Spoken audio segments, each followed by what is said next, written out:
L'air de Nuestra Senora del Mar semble soudainement devenu trop lourd pour les poumons de Marina. Dans la pénombre de la pièce, ces sanglots ne sont pas seulement l'expression d'une tristesse, mais le bruit d'un monde qui s'écroule. Damian Fabré, l'homme qui a affronté 1000 tempêtes en haute mer, se tient devant elle, désarmé par la détresse de la femme qu'il aime. Il l'entoure de ses bras, une ancre dans le chaos. « Mon amour, ne pleure pas, je t'en supplie », murmure-t-il, la voix étranglée par une empathie sincère. Pour Damian, voir Marina souffrir est une torture supérieure, à n'importe quelle blessure physique. Pourtant, derrière la compassion se cache une pointe de culpabilité. Marina, les yeux rougis, l'interroge sur le poids de ce silence. Elle sait désormais que Mercedes est sa mère. Elle sait aussi que Damian était dans la confidence. Damian se défend avec la loyauté qui le caractérise. Ce secret, explique-t-il, ne lui appartenait pas. C'était une vérité qui devait être portée par Mercedes elle-même, un fardeau qu'il ne pouvait pas décharger à sa place. Marina, bien que blessée par cette omission, ne peut se résoudre à lui en vouloir. Elle a besoin de lui, de sa chaleur, pour ne pas sombrer face à l'incroyable réalité. Sa vie entière a été bâtie sur une identité, qui n'était qu'une façade. L'antichambre du vice, le plan d'Ursula. Pendant que l'amour tente de réparer les cœurs brisés, la haine et l'ambition conspirent dans l'ombre. Chez Hernan, l'ambiance est électrique. Estercita, dévorée par l'amertume, fulmine. Elle se sent comme un fantôme dans sa propre maison, méprisée par un Damian, qui ne vit que pour Marina. Elle se plaint de son sort, de son impuissance, mais elle trouve en Ursula une oreille non pas compatissante, mais stratégique. Ursula, véritable architecte de la manipulation, n'a que faire des jérémiades. Pour elle, Estercita gâche ses cartes par pure stupidité. Le constat est simple, Damian vit sous leur toit. C'est une opportunité d'or. Ursula propose alors une tactique psychologique d'une grande cruauté, utiliser l'enfant, le petit Michel, comme un appât émotionnel. Elle conseille à Estercita de jouer le rôle de la mère dévouée, et de l'épouse exemplaire pour briser la garde du capitaine. Mais le conseil devient plus sombre encore. Voyant que la douceur ne suffira pas, Ursula suggère la séduction forcée. Emmène-le au lit, par tous les moyens, ordonne-t-elle. Elle va jusqu'à évoquer l'usage de drogue pour obtenir une preuve d'intimité qui briserait définitivement le lien entre Damian et Marina. C'est une guerre d'usure où tous les coups, même les plus vils, sont permis. Mercedes et le poids du sacrifice. À quelques lieues de là, Mercedes est une femme traquée par sa propre conscience. Elle se confie à Rebecca, cherchant une absolution qu'elle ne trouve pas. La réaction de Marina a été un coup de poignard, un rejet pur, simple et violent. Rebecca, avec la sagesse de celle qui a aussi aimé Marina, tente d'expliquer l'inexplicable. Marina ne voit pas le sacrifice d'une mère qui a voulu protéger son enfant. Elle ne voit que les années de mensonges, le sentiment d'avoir été un pion dans un jeu dont elle ignorait les règles. Mercedes est habitée par une peur viscérale, celle de perdre ses 2 filles. Car au-delà de Marina, il y a Madalena, cette autre moitié d'elle-même qui souffre à Mexico. Mercedes refuse de partir. Elle restera à Nuestra Senora del Mar jusqu'à ce que Marina accepte de l'écouter. Elle est prête à subir toutes les humiliations, pour une seule minute de dialogue, espérant que le sang finira par parler plus fort que la rancœur. À Mexico, l'ambiance n'est guère plus sereine. Madalena, la sœur jumelle de Marina, porte en elle une colère similaire, mais teintée d'un cynisme plus marqué. Lorsqu'on tente de lui faire voir le côté noble du geste de Mercedes, elle rit jaune. Pour elle, Mercedes n'agit pas par amour, mais pour apaiser une culpabilité qui l'étouffe. Madalena est le reflet de ce que Marina pourrait devenir, si elle ne trouve pas le chemin du pardon. Une femme endurcie, qui refuse de croire à la rédemption. La tension est palpable, lorsqu'elle remet en question la sincérité de sa mère. Les opportunités de former une famille se sont envolées depuis longtemps selon elle, et elle ne voit en Mercedes qu'une étrangère liée par le sang, mais séparée par un gouffre de non-dits. Le face-à-face final.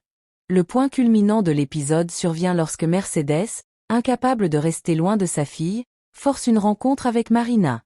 Le dialogue est d'une violence émotionnelle rare. Marina n'est plus la jeune femme douce et conciliante que l'on connaît. Elle est devenue une lame de rasoir.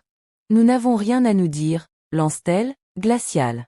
Elle demande une chance d'expliquer ses motifs, de raconter son calvaire, de justifier pourquoi elle a dû se séparer d'elle.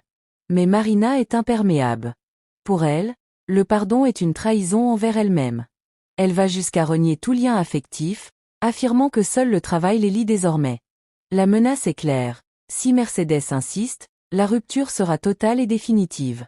Marina se retrouve seule avec ses pensées, hantée par les paroles de Damian qui lui demandait d'utiliser cette expérience pour grandir, pour devenir plus noble. Mais la noblesse semble un luxe bien coûteux quand on a le sentiment d'avoir été volé de sa propre histoire. Le désespoir de Mercedes et l'ouverture de Madalena. Mercedes exprime son désir de tout dire, mais elle se sent bloquée. Elle refuse de s'avouer vaincue, car l'enjeu est trop grand.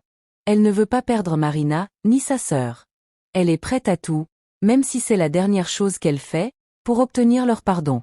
Elle rappelle à ses filles que les opportunités de connaître leur véritable mère ne se présentent qu'une fois. Dans un revirement émotionnel, Madalena, contrairement à sa sœur, commence à fléchir. Elle voit la souffrance de Mercedes, et choisit de la croire. Elle remercie Mercedes pour ses paroles qui lui redonnent espoir. Madalena décide de donner une chance à Mercedes, de prouver qu'elle se soucie réellement d'elle. Elles envisagent même de passer la journée ensemble pour reconstruire leur lien, Mercedes affirmant son amour profond pour Madalena. Le conflit intérieur de Marina et le soutien de Béatrice. De son côté, Marina est plongée dans une profonde amertume. Elle se remémore l'amour que Béatrice, la femme qu'elle a toujours considérée comme sa mère, lui a donné. Elle se sent perdue, et ne sait pas comment réagir face aux révélations de Mercedes. Béatrice, faisant preuve d'une grande noblesse d'âme, encourage Marina à ouvrir son cœur. Elle défend Mercedes, la décrivant comme une bonne femme, et une bonne mère qui a gardé le silence uniquement, pour protéger Marina. Béatrice assure à Marina que, peu importe ce qui se passe avec Mercedes, elle restera toujours sa mère à ses yeux. Les répercussions du choc émotionnel. Mercedes partage sa tristesse avec Claudio. Elle est dévastée, par le refus catégorique de Marina de la reconnaître. Elle trouve un maigre réconfort, dans l'ouverture de Madalena. Claudio tente de la fortifier, lui conseillant la patience. Il souligne que pendant des années, Mercedes a été éloignée de ses filles, et que pour Marina, la place de mère est déjà occupée par Béatrice. Le choc émotionnel est comparé à une tempête dévastatrice, qui a changé le monde de Marina du jour au lendemain. Confrontation et vérité amère. Une scène clé montre la confrontation entre Marina et Rebecca. Marina est bouleversée par la découverte de ses origines, une vérité qu'elle ignorait totalement. Rebecca tente de lui faire comprendre que le destin est ainsi tracé et que, qu'elle le veuille ou non, Mercedes est sa mère biologique. Marina commence à assembler les pièces du puzzle. Elle comprend maintenant pourquoi Mercedes l'a approchée, l'a aidée dans ses affaires, et pourquoi elle possédait une photo de son père. Rebecca insiste sur le fait que, le silence de Mercedes était un sacrifice demandé par Béatrice, soulignant la noblesse de cet acte. Intrigue secondaire, travail, justice et vengeance. Pendant que le drame familial se joue, d'autres intrigues progressent. Lazaro et ses doutes. Lazaro discute de sa situation professionnelle. Il n'a toujours pas trouvé de travail, et hésite à accepter une offre de Fulgencio, pour la construction d'un nouvel hôpital. Son ami tente de le conseiller, lui demandant de ne rien précipiter. L'arrivée d'Abigail, une nouvelle employée, Abigail, arrive pour chercher du travail. Elle prétend être seule au monde après la perte de sa famille dans un accident. Elle est engagée pour travailler aux archives, malgré son manque de compétences informatiques. L'ombre de la vengeance, Ernesto attend avec impatience de recevoir une prothèse, affirmant que sa vengeance est proche. Estercita et ses cauchemars. Estercita est hantée par des visions d'Ernesto sortant de sa tombe, signe de la culpabilité et de la terreur qui règnent dans certains foyers. La tension finale, le secret partagé. Marina finit par confier la vérité à Lucia. Elle avoue qu'elle ne peut pas croire, qu'elle n'est pas la fille de Béatrice, et que Mercedes est sa véritable mère. Elle s'interroge sur ce que les autres savent. L'épisode se termine sur une note de tension, où les conseils divergent. Certains l'encouragent à écouter Mercedes, tandis que d'autres, se prétendant amis, sèment le doute en lui disant de ne pas faire confiance à Mercedes car c'est elle qui l'a fait souffrir.